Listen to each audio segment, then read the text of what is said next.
44 size blouse back part cutting. Back part పొడవు 16 తీసుకున్నాము. Chest loose 12.5 ఖర్చుతో కలిపి.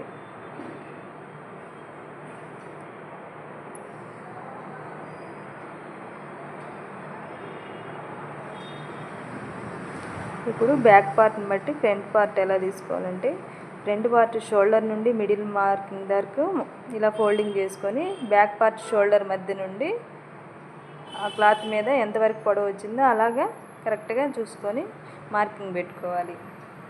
అంతవరకు ఫోల్డింగ్ చేసుకోండి ఆ క్లాత్.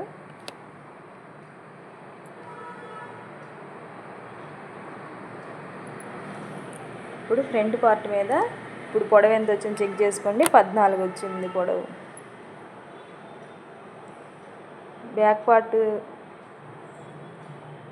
చంక రౌండ్ దగ్గర క్రాస్గా ఈ ఫ్రంట్ పార్ట్ తీసుకుంటాము. ఎలా ఉందో అలాగా లైన్ కొట్టుకోండి చుట్టూ.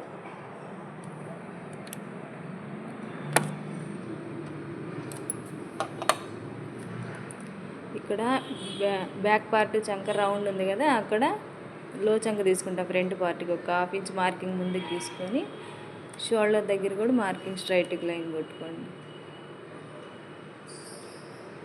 ఇక్కడ బ్యాక్ పార్ట్ దగ్గర కూడా లైన్ కొంచెం పైకి కొట్టుకుంటాం. ముందు మేడ వచ్చింది అక్కడ. ఇప్పుడు ఈ బ్లౌజ్కి ముందు మేడ పొడవు వచ్చేసరికి 7 ఇంచెస్ ఉంది. వెడల్పు 2.5 తీసుకుందాం.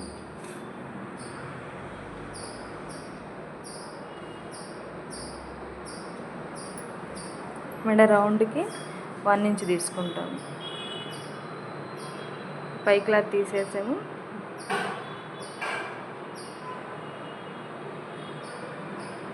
ఇప్పుడు మెడ రౌండ్కి 1 ఇంచ్ తీసుకోండి. ఏ బ్లౌజ్కైనా 1 ఇంచ్ సరిపోయింది.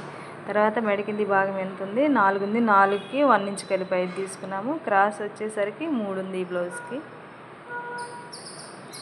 తర్వాత లో చంక తీసుకున్నాం. అక్కడ 1/2 ఇంచ్ డౌన్ చేసుకోండి. 1.5 ఆ వైపు, ఈ వైపు 1.5 పెట్టుకోండి.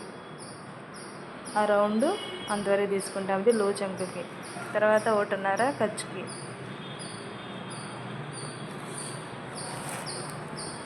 తర్వాత ఈ బ్లౌజ్కి కూడా డాట్ వెడల్పు 2.5 తీసుకున్నాం. పొడవు 3 తీసుకున్నాం.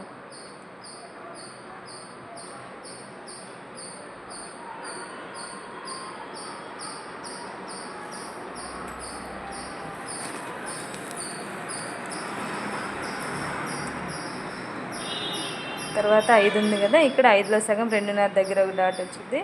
తర్వాత లో చంక ఎదురు కరెక్ట్గా వచ్చింది. ఈ డాట్స్ మధ్య గ్యాప్ 2.5. ఈ బ్లౌజ్కి 2.5 ఉంది.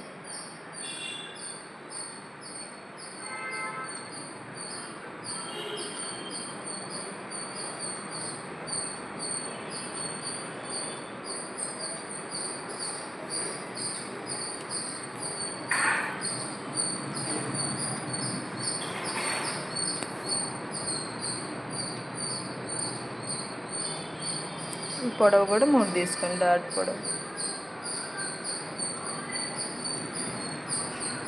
2.5 డాట్స్ మధ్య గ్యాప్.